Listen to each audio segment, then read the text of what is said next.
ഇനി സ്വർഗത്തിൽ നിനക്കൊരു വൃക്ഷം നടണോ, കൃഷി ഇറക്കണോ?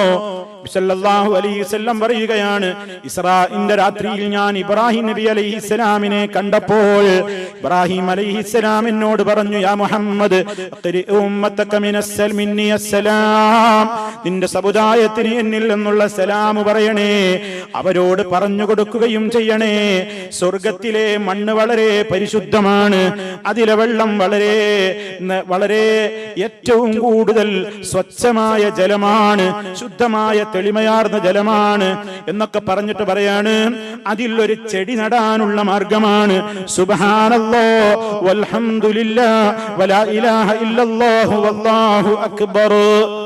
ഈ ദിക്ർ ഓരോ പ്രാവശ്യം പറയുമ്പോഴും നമുക്കായി സ്വർഗത്തിൽ ഒരു ചെടി നടപ്പെടുന്നു.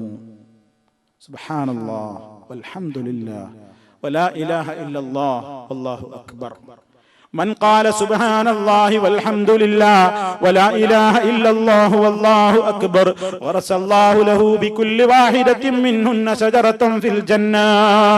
طبراني അങ്ങനെയാണ് റിപ്പോർട്ട് ചെയ്തത്.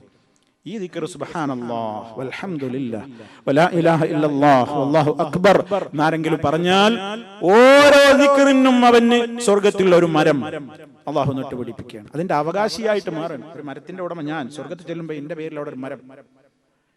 അതെങ്ങനെ എത്രത്തോളം ഒരാൾക്ക് നട്ടുപിടിപ്പിക്കാൻ കഴിയും?